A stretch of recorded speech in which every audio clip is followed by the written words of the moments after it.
Our next example, one more important application. Here's an example in accelerator physics. What is accelerator physics? Well, in order to understand the behavior of elementary particles, we often need to accelerate them to high speed so they can smash into one another. This is called accelerate. We do that in what's called an accelerator, and to design an accelerator takes a lot of effort. There's a whole branch of physics dedicated to it. We call it accelerator physics. And the example that we have here today is called a cyclotron. The cyclotron is one of the early success stories in designing a particle accelerator. The original cyclotron was so small that it fits into a hand. These days, the particle accelerators are getting bigger and bigger and bigger. They're so big that a modern accelerator can encompass the size of many miles. Okay, it can be the size of a small city. But it all starts from this very simple and elegant design called the cyclotron. This term, cyclotron, was coined by its inventor, and his name was Lawrence. H.A. Lawrence at UC Berkeley. Okay, today there are 2 national labs named after this same person, the Lawrence Livermore and the Lawrence Berkeley Laboratory. 2 of the 9 national laboratories of this country are named after the same person. What did he do to deserve this credit?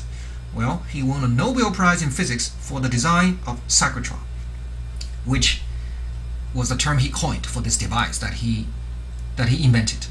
Okay, the design is very simple and elegant. All it takes is some observation of the special characteristics of the magnetic force exerted on a charged particle in motion. Now, you might wonder, why do we need a magnetic force? Isn't it true? Didn't we stress that the magnetic force itself, by itself, can never speed up or slow down a particle? And in a particle accelerator, you want to speed up a particle, a charged particle, right? So, obviously, the magnetic force alone does not accomplish that. It cannot make you go faster or slower. And yet, the cyclotron does incorporate a magnetic field. That's a key element in its design. So you wonder why? Well, the idea is very simple. You want the particle to bend into circles as it is being accelerated. And if you don't do that, the particle, let's say you're only exposed to an electric field, it's going to go in a straight line.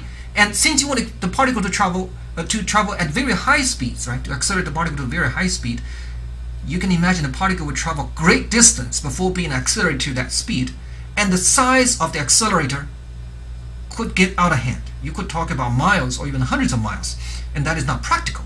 So how do you make a compact sized accelerator? Well, you don't want the thing to go in a straight line. Rather, you want to bend it around. Okay, so here is why we use a magnetic field. We use a magnetic field so that the particle does not go in a certain direction, never turns, and never to return. Rather, it is trapped in a smaller region in cyclic motion. Okay, now we also realize that at some point we must introduce an electric field. A magnetic field alone will never make it go faster or slower. Okay, so how do you put the electric field and magnetic field together, working in unison to create an elegant design called the cyclotron? Well, the physics is quite simple, but it takes a genius to figure out how to take advantage of this simple physics. Here is the original equation that we have for the radius r of a particle moving in a circle under the influence of magnetic field. R equals mv over qb. Now, normally when we look at it, say, okay, now this is the radius expression, then we go move on to another problem, right? Well, Lawrence was smarter than that. He took a good look at it and he says, well, look, the radius is not fixed. It depends on the speed of the particle. The mass cannot change, Q cannot change. The magnetic field, we don't change it. But as the particle goes twice as fast, the radius also becomes twice as big. What do you think that means? To the time it takes to go around, it was the period of the particle turning around. Okay? If the particle goes faster, say twice as fast, it will have to travel twice the distance, right? Because the circumference also becomes twice large. So what about the period? The period turns out to be independent of the speed of the particle. Okay, r equals mv over qb. We can easily calculate the period of the particle t, which is 2 pi r circumference divided by v. But we know that v is how much is that again? mv over qb. mv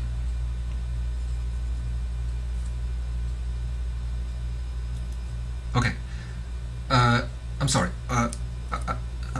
I should say 2 pi r over v. Okay, and that r, I shouldn't say v, I should say r, it is mv over qb. 2 pi times mv over qb, and you divide by v. So you see v and v cancels as expected, and you just get 2 pi m over qb. Okay, 2 pi m over qb. Now m is fixed, b is fixed if you don't change it, and q is also fixed. So therefore the period t, the time it takes for a particle to go around a uniform magnetic field in a circle, is the same no matter how fast the particle moves. And why is that the key point in the design of the cyclotron? How did Lorentz take advantage of this observation?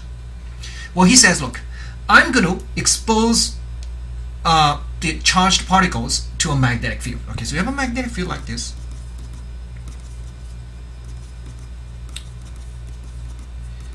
And these particles emerge from the center of this structure. This structure is a top view. What we have here is a metallic disc and another metallic disc. They each form almost a full semicircle. There is only a tiny gap between them. Okay, so this gap is very narrow. So this nearly half a circle, this nearly half a circle. And then he says, let me start with a charged particle moving with a whatever initial velocity, kind of low velocity, and it starts, say, from here near the center of this structure. By the way, each half of them is shaped like a capital letter D, so we call it a DEE. Okay, a D. This is a D. That is also a D. Okay. Now, suppose here is the center of that structure, and then you have a particle that starts from near the center. Okay, and it says it moves. Let's say it travels in a certain direction. It travels this way. Initially, it's quite a slow speed, and we wish to increase it. Okay, that particle, let's say, is positively charged. When it travels with that speed, you can figure out the direction of the magnetic force. Okay, Q V cross B. So V cross B, right? V cross B. So it is being pulled that way. So it is being pulled into a circle. It will be moving in a circle. Okay, I'm going to use a green path. So it's going to be moving in a circle. Now, how long does it take to go from here to there? That will be half a circle, right? Half a circle. Do we know what that is? Yeah, that's half of that time. Okay, that is one complete circle. This is about half a circle. We know exactly how long that is. Okay. Does it have to do with the size of the circle? No, it only has to do with M, Q, and B.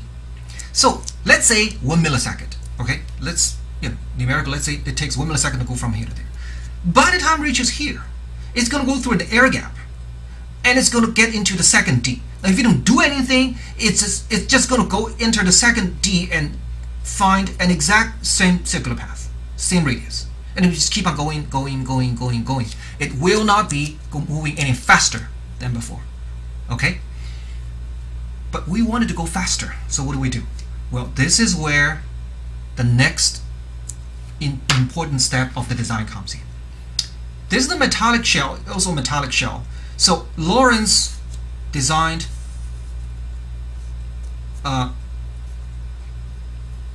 this part of the setup with an AC source. This is the symbol of an alternating current source. So what this is you think at this point, you can think of it as a battery whose polarity, positive, negative, switches back and forth all the time. Okay, back and forth all the time.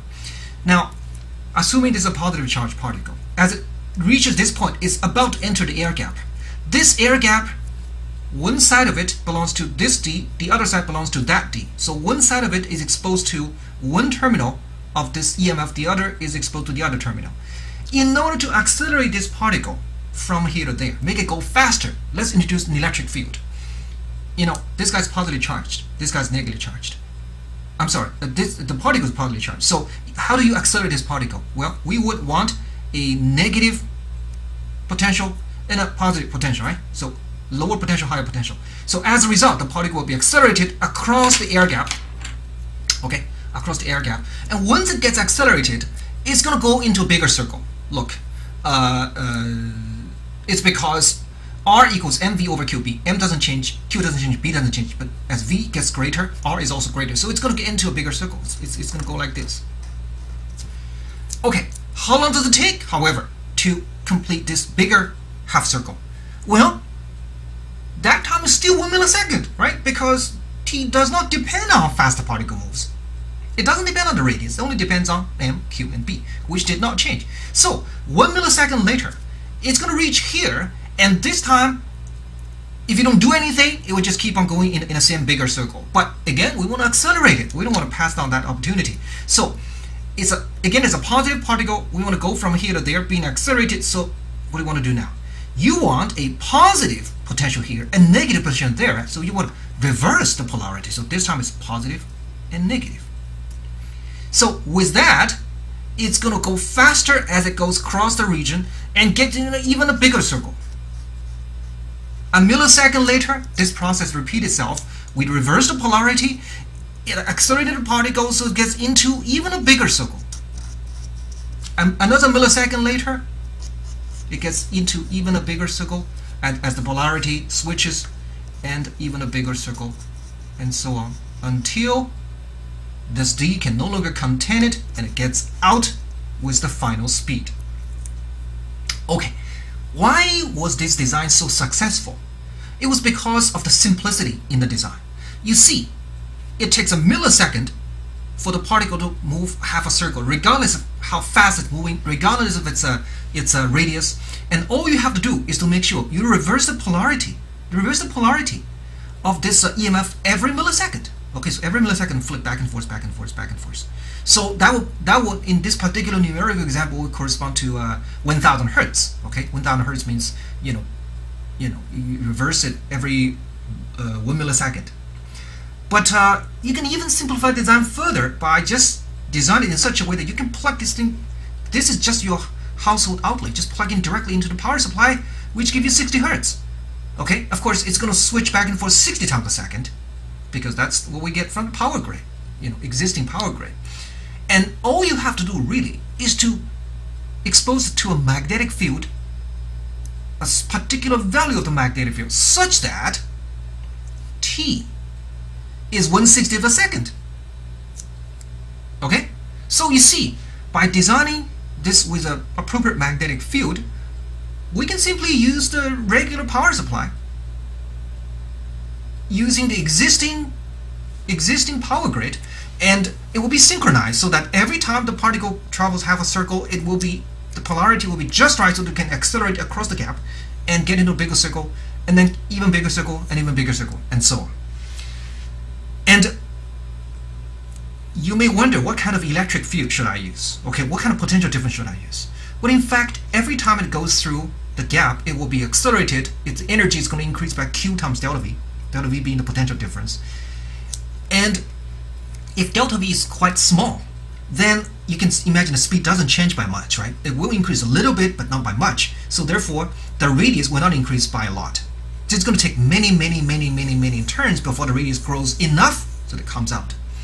If you expose to a large electric potential difference, then every time it goes across the gap, there is a big boost in this energy. Therefore, it goes into much bigger circles. So only a few hops, only a few turns, it's out. But regardless of the value of delta V that you apply, eventually, after enough number of circles, it's going to move out. Okay, the final speed V is only determined by how big that D-shaped disk is. Okay, V final. How do we find V final? Simple. Because the final radius is R, right? That's the size of the disk. And R, as you know, is mb over qb. So R equals mb. Let me write this again. R equals mv over qb. That R, the bigger that R is, the bigger the final speed, V final. So V final equals RQB over M. Okay, so the bigger this device, the faster the particle will move out as it emerges from the cyclotron. Okay, and the term cyclotron, if we analyze this term, cyclo means it's moving in cyclic motion because of the magnetic field. Okay, and when we say tron, okay, we're not talking about electron, we're talking about something related to particle physics. Any particle accelerator, we always end this particular word with tron. Okay, cyclotron is one of them. Also other things like synchrotron and so on. So it's a very ingenious design rooted in the simplicity of the equation T for T, and Rowlands capitalized on that simplicity and designed something very simple, and it works very well. But you know, that was just the beginning. Okay, this is rather small. The size of a hand. It's rather small. But in order to accelerate the particle to a greater and greater speed, we would have to make the size r greater and greater and greater. Then you start from the size of a hand, you go to the size of a table, to the size of a room, and so on. And it's not just the size that makes the cost go higher, but there are other technical difficulties when it comes to much faster motion. Okay, for an electron, it doesn't take that much effort to accelerate to a speed that is comparable with the speed of light. Okay, once it gets a region that is close enough to the speed of light, you probably have heard that you must think of relativistic effect. And one of the things about relativistic effect is that the mass is no longer a constant. The mass actually grows as the particle travels faster and faster and faster. We can ignore that effect if the speed is considerably lower than the speed of light. But near the speed of light, okay, at least at a fraction of the speed of light, m can be significantly greater than before. So as the particle travels faster and faster and faster, the mass grows, and therefore t is no longer a constant. Okay, it takes longer and longer time for it to turn bigger and bigger circles as it travels at near light speed. And that means you can no longer reverse the polarity at even intervals of time, like 1 millisecond or whatever. Okay, you have to vary the frequency. A single fixed frequency will not work anymore. You have to vary the frequency such that every time the particle comes over here, you reverse the polarity. You have to synchronize the polarity switching of the power source with the motion of the charged particle. And that becomes the primary challenge, technical challenge, to the design of a much bigger cyclotron that can accelerate particles to near the speed of light. The synchronization between the switching of polarity and the motion of the charge is the key issue. So these much large-scale devices, we have a new name for them. We call it synchrotron. What is a synchrotron? It's just a much bigger cyclotron, but incorporating the correction, okay, due to the mass increase. So you can no longer change the polarity at even pace, and that makes things much more difficult. So that is why accelerator physics is not nearly as simple as this piece of paper, okay? But it all started from this very simple and elegant application. Okay, yet one more application. This is also interesting. The so-called Hall effect. Okay, have you ever wondered, is there really proof that the current carried by a wire is carried by a bunch of electrons, negatively charged electrons? Can you get that from the indication of a voltmeter and ammeter? Well, not really, okay? Because a positive charge carrier going this way is equivalent to a negative charge carrier going up. Either way, you can measure the exact same current. So how do we know that the charge carriers causing a certain current are positive or negative? Okay, in fact, sometimes we do have both type of charge carriers, positive and negative, especially in semiconductors. They're so-called N-type and P-type. You will learn in 1D. N-type means the charge carriers are negatively charged, and P-type means the charge carriers are positively charged. So how do we know that? Okay, this can be done by the so-called Hall effect. The so-called Hall effect. It's an interesting application. When you have a current, in a wire, for example, exposed to a B field that is perpendicular to the current. Okay, I've drawn two examples here. One is a positive charge going this way, forming a current downwards, of course. Another is a negative charge going upwards, which equivalently produces a current going downwards. So these two situations will produce the exact same current. You cannot tell them apart just by looking at an ammeter.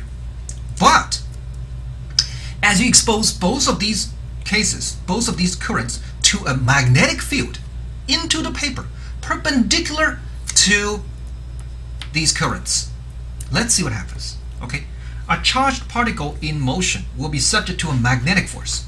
It is the electric force that pulls it downwards, but there is also a magnetic force which we have to deal with. What is the direction of that magnetic force? QV cross B.